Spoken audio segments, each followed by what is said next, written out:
প্রতিটি মানুষ নিজের বুদ্ধি দিয়ে বোঝে সে সঠিক। ওই চোরও নিজের বুদ্ধি দিয়ে নিজেকে সঠিক মনে করে। ওই চোর যে চুরি করে, সে নিজের বুদ্ধি দিয়ে নিজেকে সঠিক মনে করে। আপনি আমাকে একটা পয়েন্ট বলুন, একটা চোর আছে, ধরুন আমি চোর, আমি চুরি করি, কোটি টাকা মানুষের চুরি করি। আপনি একটা যৌক্তিক পয়েন্ট বলুন যে আমি ভুল, আমি চুরি ছেড়ে দেব। একটা। চলো ভাই সাহেব জবাব দাও। আমি পৃথিবীর সবচেয়ে বড় চোর, জি, কোটি টাকা চুরি করি। আপনি একটা যৌক্তিক পয়েন্ট বলুন যে আমি ভুল এবং চুরি ছেড়ে দেব। জি স্যার।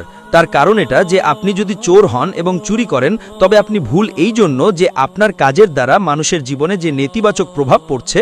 আমার কি যায় আসে মানুষ আমাকে কি মনে করে? আমি তো খুশি না, চুরি করে রোলস রয়েলস কিনি। আমার কি? আপনাকে যখন আমার দরকার, আপনি একটু আগে জিজ্ঞেস করলেন আমার যায় আসে না মানুষ আমাকে কি বলে, আমি খুশি। একইভাবে আপনি লজিকের উপর কথা বলুন, মানুষ কিভাবে কথা বলবেন না। আমি তো এটা জিজ্ঞেস করছি, আপনি আমাকে যুক্তি মান্তিক দিয়ে লজিক দিয়ে একটা পয়েন্ট বলুন যা আমি ভুল এবং চুরি ছেড়ে দেব। এটা বলবেন না মানুষের কষ্ট হয়। আমার কি যায় আসে? আমার তো ভালো না। আমি চুরি করি, রোলস রয়েলস কিনি, বাংলো কিনি, কি ভুল? মানুষের কষ্ট হয়, আমার কি ক্ষতি তাতে? আপনার ক্ষতি আছে, আপনি এটা বলুন আমার ক্ষতি কি? একটা, দুটো না, শুধু একটা। না স্যার, আপনি এটা আমাকে আমার মনে হয় জিজ্ঞেস করছেন যে আপনি খুশি, কিন্তু আমি এটা আচ্ছা আমি আপনাকে এটা প্রশ্ন করি যে আমার ধর্মকে প্রশ্ন করবেন না, প্রশ্নের উত্তর দিন।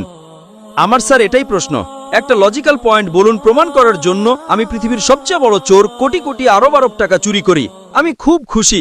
জি, মানুষের কষ্ট হয়, যাক গোল্লায়, আমার তো কষ্ট হচ্ছে না। এটাকে বলে সেলফ সেন্টার্ড, আত্মকেন্দ্রিক। স্যার এতে আপনি কি বললেন? আমি খুশি, আমার দুনিয়ার চিন্তা নেই। একইভাবে আমি খুশি, তো আপনি কি বলবেন আমি ভালো মানুষ? আপনি আপনার লজিক কোথায় গেল? একটা জিনিস বলুন, একটা দুটো না, শুধু একটা।